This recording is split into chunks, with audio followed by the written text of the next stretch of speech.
ओह, आज कितनी ज्यादा ठंड लग रही है ना। दिन पर दिन ये ठंड बढ़ती जा रही है। ठंड भी बढ़ती जा रही है और ऊपर से हम गरीब लोगों के पास सिवाय इस टूटे मकान के और कुछ भी नहीं है। पता नहीं माँ जी कब तक ये ठंड हम गरीबों पर अपना कहर बरसाएगी। उस रोज अगर हमारे पति उस एक्सीडेंट की चपेट में ना आते और इन दोनों ने बिस्तर नहीं पकड़ा होता तो आज हमें ये दिन नहीं देखने पड़ते। लेकिन अब अपने इस ससुराल की हालत हमें ही सुधारनी होगी, हमें ही कुछ करना होगा। मैं कल ही काम की तलाश में जाऊंगी। तू अकेली नहीं जाएगी बल्कि मैं भी काम ढूंढने जाऊंगी। आशा देवी के 2 बेटे थे। बड़े बेटे नीरज की शादी को 4 साल और छोटे बेटे मोहन की शादी को अभी 6 महीने हुए थे। नीरज का एक 7 साल का बेटा था। नीरज और मोहन दोनों भाई एक फैक्ट्री में काम करते थे, लेकिन एक रोज फैक्ट्री में काम करते वक्त दोनों भाई एक मशीन के नीचे आ गए, जिससे उनकी रीढ़ की हड्डी में गहरी चोट आ गई और अब कुछ महीनों के लिए उन्होंने बिस्तर पकड़ लिया, जिस कारण अब घर में आर्थिक तंगी होने लगी। अगले दिन कड़कड़ाती ठंड में दोनों देवरानी जेठानी अलग अलग जगह काम की तलाश में बाहर जाती हैं, लेकिन ज्यादा ठंड होने के कारण वो बुरी तरह कांप रही थी। कितनी ठंड है, इतनी धुंध है बाहर की, ठीक से दिखाई भी नहीं दे रहा था। आज तो ऐसा लग रहा है जैसे ये काशीपुर नहीं बल्कि शिमला है।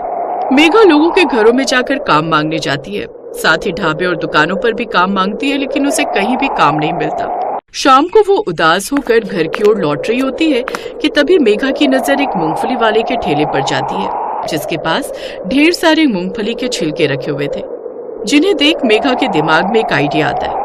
मेघा उस मूंगफली वाले के पास गई। सुनिए भैया, आपके यहाँ ये जो ढेर सारे मूंगफली के छिलके रखे हुए, क्या मैं इन्हें ले जाऊँ? मूंगफली के छिलके? हाँ ले जाओ, मेरे लिए तो अच्छा ही है, कम से कम गंदगी तो कम होगी, नहीं तो मुझे जुर्माना भी भरना पड़ सकता है। अरे मैं तो कहता हूँ तुम रोज ये सारे के सारे छिलके ले जाया करो। जी शुक्रिया। तभी निधि भी वहाँ आ जाती है। लेकिन मेघा, तुम इन छिलकों का करोगी क्या? अरे जेठानी जी, आप घर चलिए, फिर बताती हूँ कि मैं इनका क्या करूँगी। मेघा बोरी में भरे उन छिलकों को लेकर घर आ जाती है। बहू, इतने सारे मूंगफली के छिलके तुम क्यों लाई हो? क्या तुम्हें किसी फैक्ट्री में मूंगफली छिलने का काम मिल गया है? माँ जी, काम तो नहीं मिला, लेकिन इन मूंगफली के छिलकों के कारण हमारे घर का चूल्हा जरूर जलेगा और हम में से कोई भी भूखे पेट भी नहीं सोएगा, साथ ही ठंड से भी बचेंगे। क्या मतलब? अच्छा बड़ी बहू, तू बता, क्या तुम्हें कहीं काम मिला? हाँ, मुझे एक जगह काम तो मिला है। मालिक का कहना है कि मुझे उनके खेत में गन्ने की कटाई करनी है, साथ ही उन्होंने कहा कि मैं जितने चाहे गन्ने ले जा सकती हूँ। अरे वाह, ये तो अच्छी बात है। हम उस गन्ने का गुड़ बनाकर बेचेंगे। मुझे गन्ने का गुड़ बनाना आता है, लेकिन चलिए अब जल्दी से कुछ खाने के लिए बना देती हूँ। जंगल में उसके कारण लकड़ियां गीली होने के कारण कल से हमारे यहाँ चूल्हा भी नहीं जल पाया है। मेघा चूल्हे में उन मूंगफली के छिलके डालकर आग जलाती है, फिर उसमें तवा चढ़ाकर रोटी और सब्जी बना लेती है। मेघा उस घर की छोटी बहू थी, लेकिन तेज दिमाग की और जुगाड़ू थी। उसके ससुराल वालों के पास ले देकर एक एक जोड़ी ही स्वेटर था, जिसमें कि जगह जगह पर छेद हो रखे थे, जिस कारण वो सभी ठंड से कांपते रहते थे। अगले दिन निधि उस फटे हुए स्वेटर में कांपते हुए काम पर निकल जाती है। घर में भी सब ठंड के कारण उन फटे पुराने स्वेटर में कांप रहे थे। अपने ससुराल वालों की ऐसी हालत देख मेघा को बड़ा दुख होता है। फिर वो भी चुपचाप काम की तलाश में निकल जाती है। चलते चलते उसे रास्ते में राशन का गोदाम मिलता है। सेठ जी, क्या मुझे यहाँ कोई काम मिल जाएगा? मुझे काम की काफी जरूरत है। हमारे यहाँ माल ढोने का काम है, क्या तुम ये कर पाओगी? जी सेठ जी, मुझे इस वक्त काम की बहुत जरूरत है, मैं कर लूंगी। ठीक है, तो कल से काम पर आ जाना। दिहाड़ी के तौर पर तुम्हें दिन के 200 रुपए मिलेंगे, यानी महीने के 6000। अगली सुबह कड़कड़ाती ठंड में कांपते हुए मेघा काम पर चली जाती है, जहां भारी भारी राशन की बोरियां वो ट्रक से उतारती। ऐसे ही 1 हफ्ता काम करते हुए उसे हो जाता है। फिर एक रोज जब मेघा उस गोदाम से काम करके बाहर आती है, तो उसकी नजर उस गोदाम के बाहर रखे खराब बोरे पर जाती है और एक आदमी उसी बोरे को ओढ़कर सो रहा होता है, जिसे देख मेघा सोचती है, अरे ये आइडिया मेरे दिमाग में पहले क्यों नहीं आया? जूट का ये बोरा तो गर्म होता है और इसमें ठंड भी कम लगेगी। अब वो बाहर रखे सभी बेकार बोरे उठाकर अपने साथ ले आती है। हे भगवान, कितनी ज्यादा ठंड है। बहू, तुम घर में ये कबाड़ा क्यों ले आई हो? माँ जी, ये कचरा नहीं बल्कि बोरी है, और अब आप देखना मैं इनसे क्या करती हूँ। अब मेघा ने अपनी जेठानी की मदद से उस बोरी के अंदर वो कतरन भरी और अच्छे से उसकी सिलाई कर दी और बोरी के कपड़े सिलकर अपनी सास के पास गई। उसकी सास बुरी तरह से कांप रही थी। लीजिए माँ जी, ये बोरी के कपड़े आपके लिए, इसे पहन लीजिए, इससे आपको ठंड नहीं लगेगी। और जेठानी जी, ये बोरी का टोपा, स्वेटर और ये बोरी के कपड़े आपके लिए, आप खेत में काम करेंगी तो इससे आपको ज्यादा ठंड नहीं लगेगी। कुछ देर बाद, अरे वाह मेघा, तुम तो बड़ी ही कमाल की जुगाड़ू हो। इन बोरी के कपड़ों में तो बिल्कुल भी ठंड नहीं लग रही। अगले दिन मेघा कुछ और बोरियां उठाकर ले आती है, फिर उनके भी कपड़े सिलकर अपने पति को पहनाती है। मेघा के पूरे ससुराल वाले अब बोरी के बने कपड़े पहनने लगे। अरे वाह चाची, ये बोरी के कपड़े तो कितने गर्म हैं। इसमें तो बिल्कुल भी ठंड नहीं लगती। बहू सच में जूट की बोरियां कितनी गर्म होती हैं। अब इन बोरी के कपड़ों में हमें बिल्कुल भी ठंड नहीं लगती। अगले दिन जब दोनों देवरानी जेठानी बाजार से सामान लेकर लौट रही थी तो आंटी आंटी बहुत ठंड लग रही है। आंटी क्या आप मेरे लिए भी ऐसा बोरी के कपड़े बना देंगी? हाँ हाँ क्यों नहीं बेटा, मैं जरूर बनाऊंगी। हाँ मेघा, वैसे मैं कल से यही सोच रही थी, क्यों ना हम बोरी के कपड़े बनाकर गरीब लोगों में बांटे। हमारी तरह और भी गरीब होंगे जिनके पास ठंड से बचने का कोई जुगाड़ नहीं होगा। निधि की बात से मेघा सहमत हो जाती है, जिसके बाद मेघा और निधि दोनों मिलकर बोरी के कपड़े बनाकर गरीबों को दे देती। साथ ही लोगों को जब इस बारे में पता चलता है तो वो उसे और जूट की बोरी के कपड़ों के ऑर्डर देते हैं, जिससे उनकी अच्छी कमाई होने लगती है।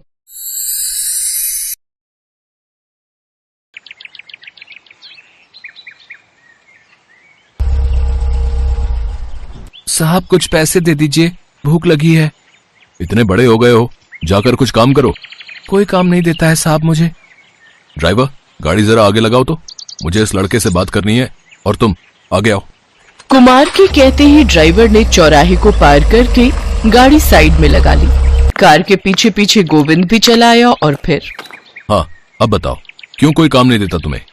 ये देखिए साहब, मेरा एक हाथ नहीं है, इसलिए ना तो कोई ढाबे पे रखता है और ना ही कोई फैक्ट्री में काम देता है। मैं भी काम करना चाहता हूँ, इज्जत की रोटी खाना चाहता हूँ, पर ओहो, और तुम्हारे माता पिता? वो इस दुनिया में नहीं है साहब। ऐसा करो, ये लो मेरा कार्ड, कल मेरी फैक्ट्री में आ जाना, तुम्हें कोई ना कोई काम मिल जाएगा। सर बुरा मत मानिएगा, लेकिन आपने उस लड़के को 100 रुपए क्यों दे दिए? ऐसे तो बहुत आते हैं। हाँ, पर वो लड़का मुझे मजबूर लगा।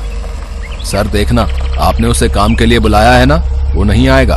अरे जब भीख मांगकर बिना मेहनत के ही गुजारा हो जाता है तो कोई क्यों मेहनत करना चाहेगा? मुझे उस लड़के की आंखों में मजबूरी और सच्चाई दिखाई दी थी। मुझे लगता है कि वो कल जरूर आएगा, बस समझ में ये नहीं आ रहा कि उसे काम क्या दूं। वैसे तो उसके बस का कुछ है नहीं, लेकिन फिर भी अगर आपको उसे रखना ही है तो चौकीदार रख सकते हैं। हाँ ये ठीक है, रात में ये फैक्ट्री के बाहर आराम से ड्यूटी कर सकता है। ड्राइवर को यकीन था कि गोविंद नहीं आएगा, लेकिन कुमार का विश्वास सही साबित हुआ। अगली सुबह कुमार की फैक्ट्री पहुंचने से पहले ही गोविंद फैक्ट्री के गेट पर खड़ा था। हाँ भाई हीरो, क्या नाम बताया था तुमने? जी गोविंद। अच्छा गोविंद, एक काम करो, अभी तुम घर जाओ, आज रात से तुम्हारा काम शुरू। रात में कोई भी फैक्ट्री में ना घुस पाए, बस इसी बात का ख्याल रखना है, ठीक है? बस जी इतना सा काम। ठीक है साहब, मैं आज रात से ही आ जाऊंगा। तनख्वाह नहीं पूछोगे अपनी? आप काम दे रहे हैं तो पैसे भी दे ही देंगे, आपको जो ठीक लगे दे दीजिएगा साहब। ठीक है, पर क्योंकि तुम्हें अब सारी रात जागना होगा तो तुम दिन में खूब सोना, ठीक है? और अब भीख नहीं मांगना, समझ गए? ना ना, अब क्यों भीख मांगूंगा, आपका बहुत शुक्रिया साहब। फिर उसके जाने के बाद मुझे लगता है कि ये पूरा दिल लगाकर काम करेगा। सॉरी सर, पर सारी जिम्मेदारी इस पर डालना ठीक नहीं है। फैक्ट्री में लाखों करोड़ों का सामान रहता है और रात को ये अकेला। पहली बात तो यह है कि मुझे उस पर भरोसा है, और दूसरी बात यह कि गेट पर सीसीटीवी भी तो लगा है, चिंता की कोई बात नहीं है। शाम ढलने से पहले ही गोविंद फैक्ट्री के बाहर पहुंच गया। उसे दूसरे गार्ड ने सारा काम समझा दिया और फिर वो गार्ड फैक्ट्री के अंदर वाले हिस्से में ड्यूटी देने चला गया। गोविंद की ड्यूटी शुरू हो चुकी थी।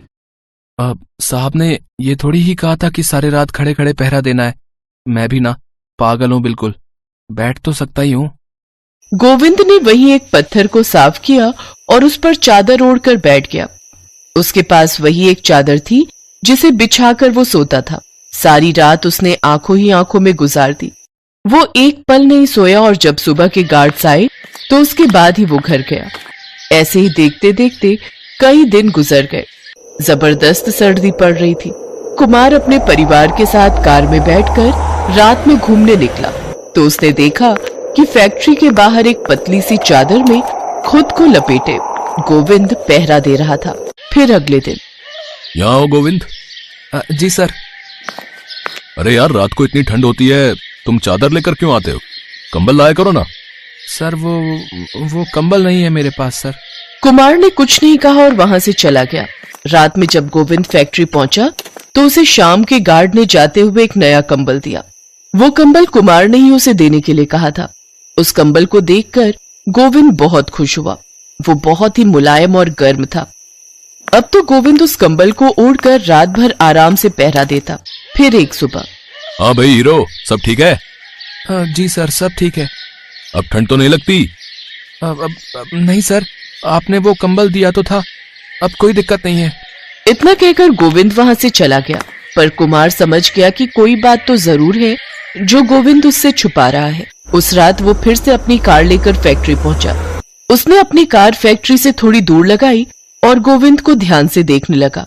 गोविंद का कंबल कई जगहों से फटा हुआ था और उस कंबल से गोविंद अपना बदन नहीं ढक पा रहा था। ये देखकर कुमार को बहुत गुस्सा आया। वो सोच में पड़ गया कि सिर्फ 15 दिन पहले दिया इतना अच्छा कंबल आखिर इतनी जल्दी फट कैसे गया। वो सीधे घर गया और गेट पर लगे सीसीटीवी की फुटेज खंगालने लगा। अभी पता चल जाएगा कि ये रात में कितनी देर जागता है और इसने मेरा कंबल क्यों फाड़ा। कुमार ने जैसे ही 2 रात पहले की फुटेज देखी तो वो हैरान रह गया। कुत्ते गोविंद पर भौंकते हैं और उस पर हमला कर देते हैं। गोविंद खुद को बचाने के लिए अपना कंबल आगे कर देता है। वो कुत्ते उसके नए कंबल को बुरी तरह से फाड़ देते हैं। किसी तरह गोविंद उन्हें वहां से भगा तो देता है, लेकिन वो अपना फटा कंबल देखकर उदास हो जाता है और फिर वो उस फटे कंबल को ही ओढ़कर पहरा देने लगता है। ये देखकर कुमार की आंखों में आंसू आ गए। और फिर अगली सुबह। हाँ भाई हीरो, तुमने बताया क्यों नहीं कि तुम्हारा कंबल फट गया था? ये लो नया कंबल, और अब की बार कुत्तों को अपने कंबल से नहीं बल्कि इस मोटे डंडे से मजा चखाना। इतना कहकर कुमार ने एक नया कंबल और एक मोटा सा डंडा गोविंद को थमा दिया। फिर कुमार आंखों में खुशी के आंसू लिए कुमार उसके कंधे को थपथपाकर अंदर चला जाता है।